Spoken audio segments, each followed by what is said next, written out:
Hello class, I'll be summarizing and analyzing Memoir. I haven't been back by Nathan Peterman. Before analyzing this memoir, I would like to briefly summarize what this memoir is and the sequence of events that lead up to the conclusion. So the story begins with him and his mother losing a house and going on a train to go to the West Coast where he has nowhere else to go. I stated in the text. So when he arrives in LA, he had dinner at a jazz club with his a friend he made on the train. He noted that it was a break from reality, but stated in the end that there's really only true one reality. So the story goes on, and he goes to San Francisco, and he reflects on his trip back home where he met a person who was also gay and was born in China. He went to college in Russia and lived in New Zealand to avoid his family in China from disowning him for being gay and coming out. So the author relates to this person's story and tries to tie it to his own high school experiences. And in the end, he came out to his mother, who was very accepting of him. So, which kind of ties to the conclusion of them heading west and saying the title of the memoir with that they haven't been back since.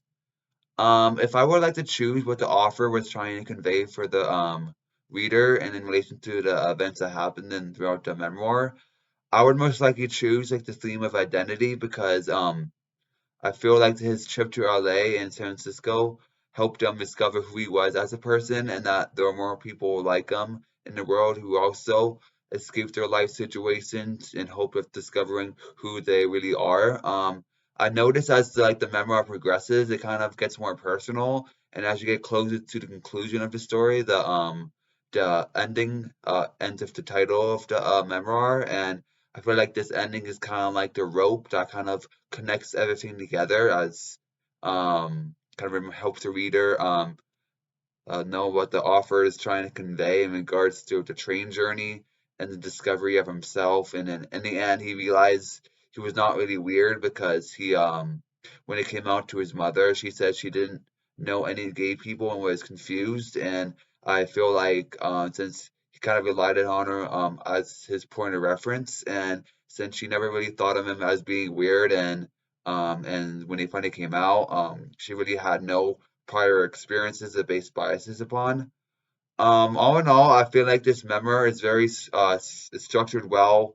I feel like it's definitely unique compared to other memoirs because I have read because it kind of evolves over time. I haven't really seen other ones. My only critique of this story is the unnecessary portion of him visiting San Francisco, and I don't really see how that connects to the rest of the story. I mean, it didn't really directly tie it that well back. I think although there were some unnecessary parts of the story, I really feel the way the memoir evolves over time. It helps really tell who the author is as a person and how he discovered his identity.